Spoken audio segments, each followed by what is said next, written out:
प्रिय छात्रों, हिंदी के इस शिक्षण सत्र में आपका हार्दिक स्वागत है।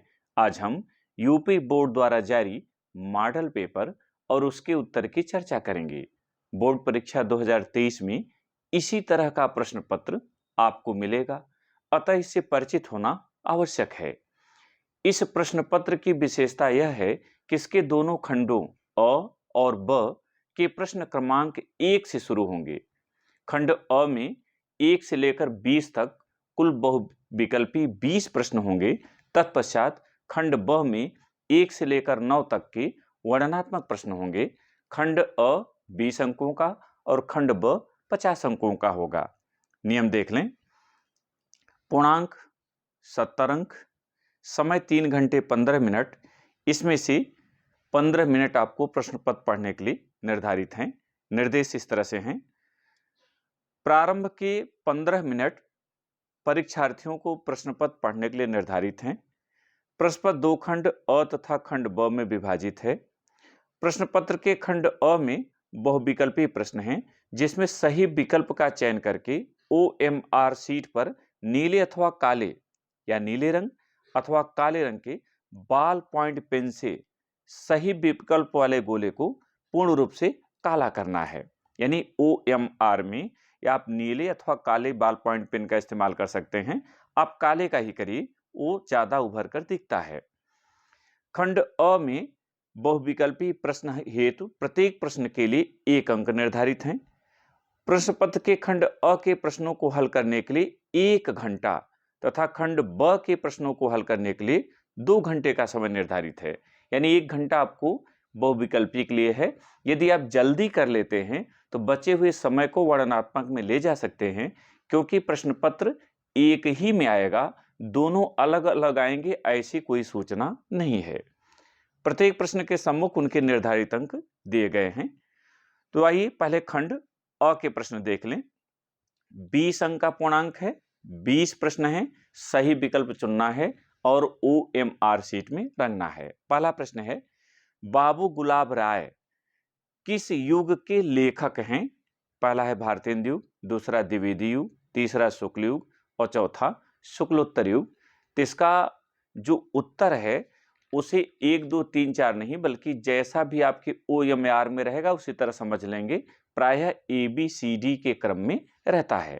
तो यहां तीसरा सही होगा, शुक्ल युग। चिंतामणि किस विधा की रचना है? पहला विकल्प है निबंध, दूसरा कविता, तीसरा नाटक, चौथा कहानी।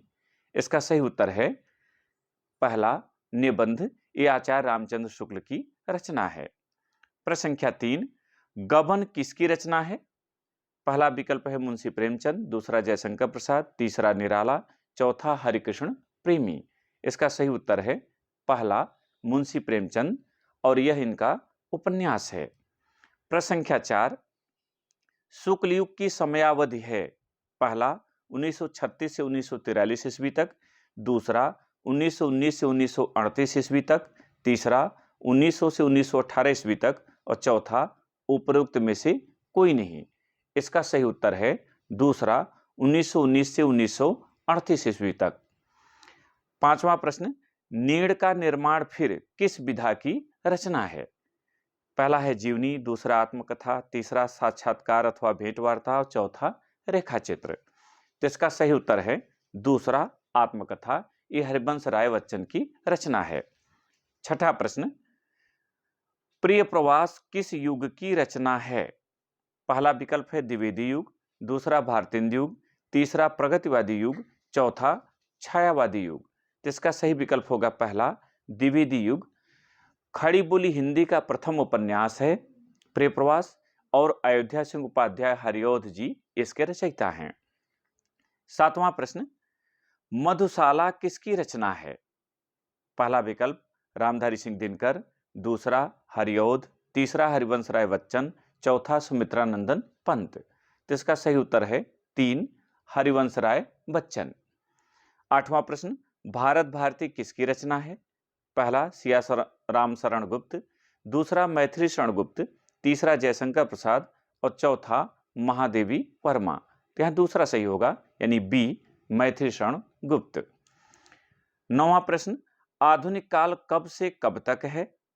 पहला विकल्प है सन 1843 ईस्वी से अब तक, दूसरा 1643 ईस्वी से 1843 ईस्वी तक, तीसरा 1918 से 1936 ईस्वी तक और चौथा 1936 ईस्वी से 1943 ईस्वी तक। तो यहाँ सही उत्तर होगा पहला, सन 1843 ईस्वी से अब तक। कुछ विद्वान 1850 से अब तक मानते हैं, जो कि विकल्प में 1843 है, तो आप इसी को सही मानेंगे। 10वां प्रश्न, मतिराम किस युग के कवि हैं? ए आधुनिक काल, बी आदिकाल, सी भक्तिकाल और डी रीतिकाल। तो इसका सही उत्तर होगा डी यानी चौथा रीतिकाल। 11वां प्रश्न, हास्य रस का अस्थाई भाव है? ए शोक, बी रति, सी हास और डी निर्वेद। तो इसका सही उत्तर होगा सी हास। सोहत ओढ़े पीतपट श्याम सलोने गात, मनो नीलमन शैल पर आतप पर्यो प्रकाश। यहां प्रकाश नहीं बल्कि प्रभात होगा। प्रिंटिंग मिस्टेक आपको नहीं देखना है, क्योंकि आप ये सब दोहा जानते हैं। उपरोक्त पंक्तियों में कौन सा अलंकार है? पहला उपमा अलंकार, दूसरा उत्प्रेक्षा अलंकार, तीसरा रूपक अलंकार और चौथा श्लेष अलंकार। तो इसमें कौन सा सही होगा? तो दूसरा सही होगा, उत्प्रेक्षा अलंकार। प्रश्न संख्या 13, रोला छंद में कुल कितने चरण होते हैं? पहला 3, दूसरा 2, तीसरा 4 और चौथा 5। तो सही उत्तर है तीसरा 4। रोला छंद में कुल 4 चरण होते हैं। प्रायः अधिकतम छंद 4 ही चरण के होते हैं, किंतु कुछ 4 से अधिक यानी 6 और 8 चरण के भी होते हैं। प्रश्न संख्या 14, आकर्षण शब्द में किस उपसर्ग का प्रयोग किया गया है? 1 है वी, 2 मान, 3 अक और 4 आ। यहां आप देख रहे हैं, सरलता से आप पहचान लेंगे। चौथा सही होगा आ, क्योंकि कर्षण में आ मिला है, तब बना है आकर्षण। 15वां प्रश्न, प्रत्यय के कितने भेद हैं? पहला विकल्प है 2, दूसरा 5, तीसरा 6 और चौथा 3। तो सही उत्तर इसका होगा पहला 2। कृत प्रत्यय और तद्धित प्रत्यय। कृत प्रत्यय से बने शब्दों को कृदंत और तद्धित से तद्धितांत भी कहते हैं। ये 2 होते हैं, आप इसी को जानें। ये ज्यादा विस्तार में आपके कोर्स में है भी नहीं। प्रश्न संख्या 16, पीतांबर में कौन सा समास है? पहला कर्मधारय, दूसरा द्वंद्व, तीसरा बहुव्रीहि और चौथा तत्पुरुष। तो यहां आपको कर्मधारय लेना है पहला। यद्यप पाठ्यक्रम में कर्मधारय समास नहीं है, फिर भी यहां दिया गया है, तो आप उसे जानें कि अतः अगर पीतांबरः दिया होता तो पीतम अंबरम यस्य सह करके आप बहुव्रीहि बनाते, लेकिन पीतांबर को पीतम अंबरम केवल बना लिया जाता है, पीला वस्त्र, इसलिए यहां कर्मधारय सही होगा। प्रश्न संख्या 17, आंसू का तत्सम रूप है? पहला अश्रु, दूसरा अंशु, तीसरा रोना और चौथा आंख। तो बड़ी सरलता से आप पहचान लेंगे, पहला सही होगा अश्रु। प्रश्न संख्या 18, यण संधि का सूत्र है? पहला विकल्प है आद गुण, दूसरा अकह संवड़े दीर्घ, तीसरा इको यणच और चौथा वृद्धिरेच। यहां यण संधि का सही सूत्र होगा तीसरा इको यणच। इक के बाद अच आए तो यण हो जाता है। 19वां, फलस्य शब्द का वचन एवं विभक्ति है?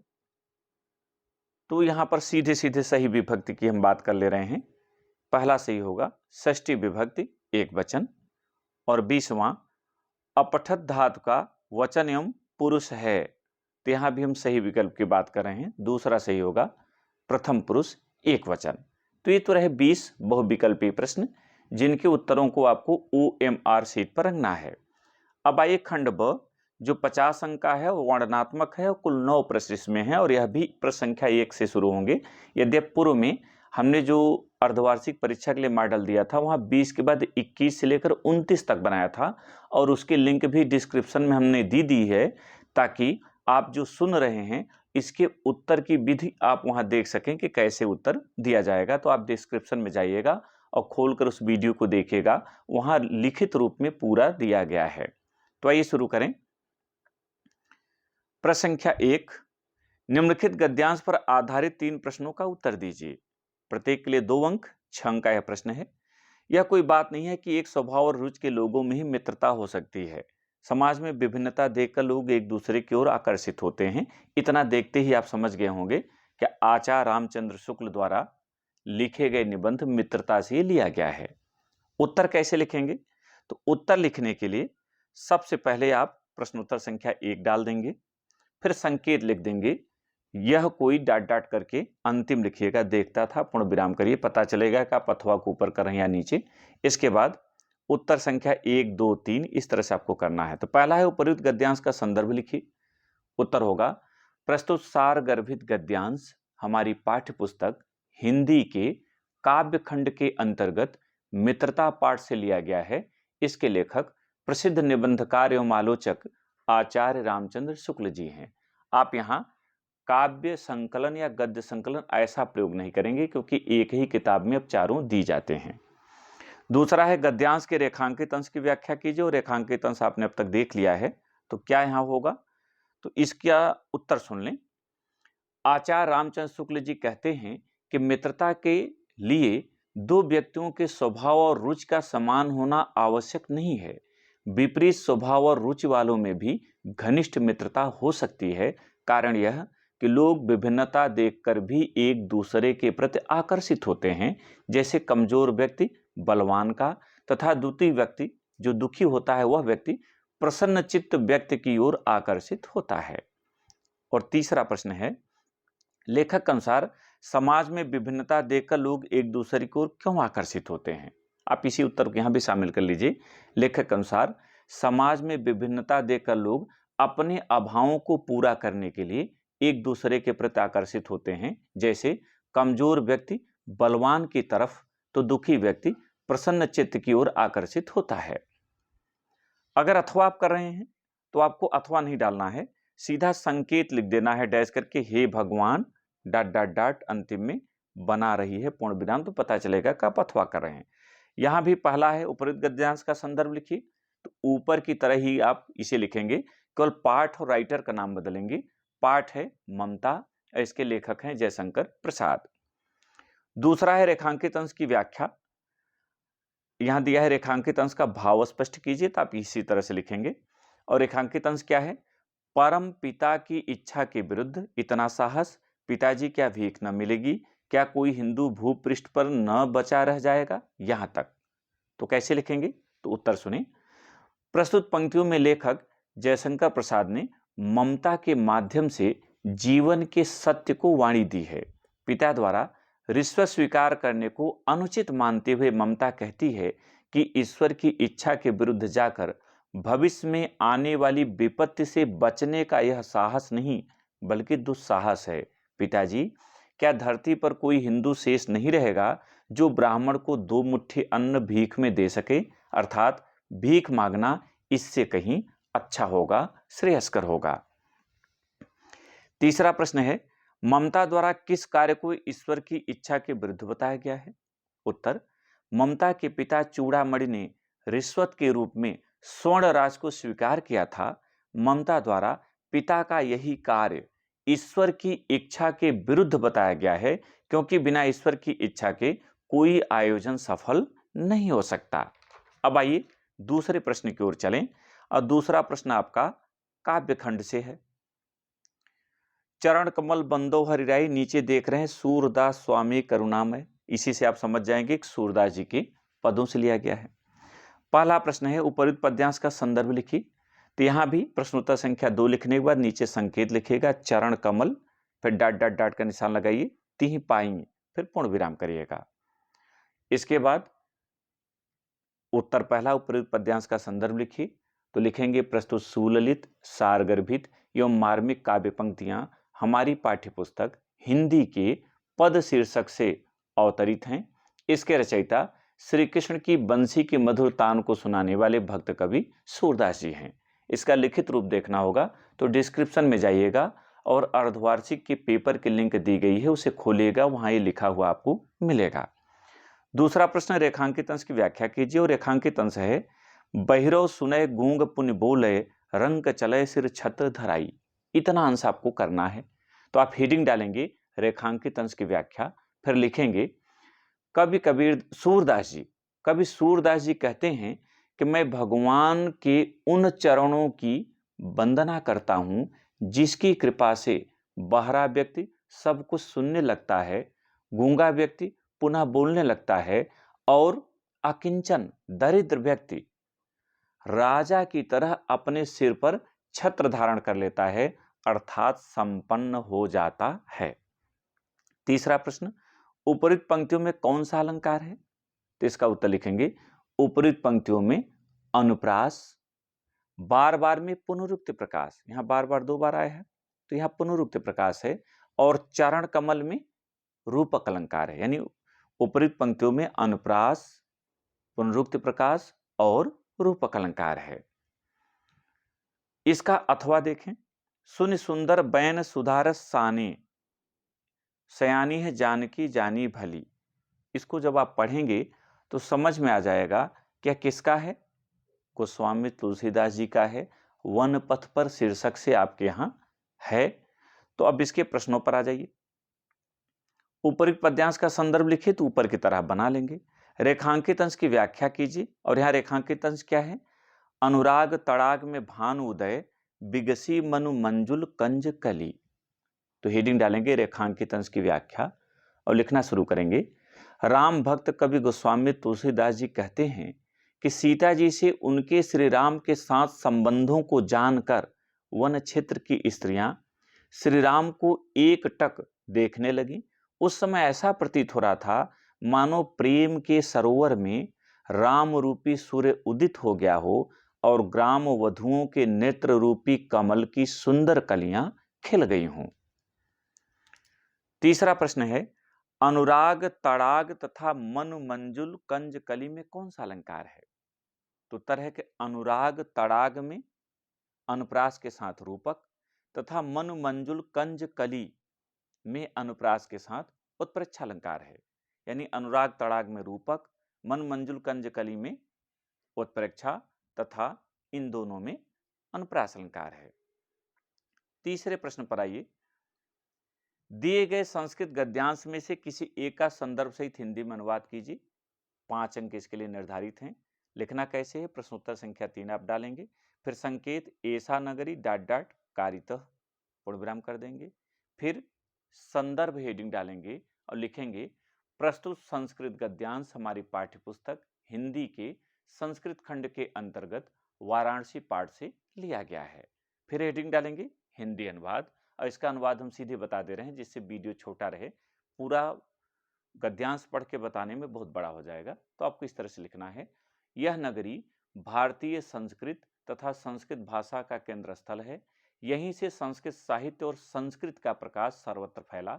मुगल युवराज दारा शिकोह ने यहाँ आकर भारतीय दर्शन एवं शास्त्रों का अध्ययन किया था। वह उनके ज्ञान से इतना प्रभावित हुआ कि उसने उपनिषदों का अनुवाद फारसी भाषा में कराया। अगर अथवा करना चाह रहे हैं तो आप संकेत करेंगे मानव जीवन से डॉट डॉट संस्कृति, फिर हिंदी अनुवाद हेडिंग डालेंगे संदर्भ लिखने के बाद, और लिखेंगे क्या हिंदी अनुवाद? मानव जीवन का संस्कार ही संस्कृत है। हमारे पूर्वजों ने मानव जीवन के संस्कार के लिए महान प्रयत्न किया था। उन्होंने हमारे जीवन के संस्कार के लिए जिन आचारों और विचारों को प्रदर्शित किया वह सब हमारी संस्कृति है। चौथा जो है वह श्लोक का है और इसके लिए भी 5 अंक निर्धारित हैं।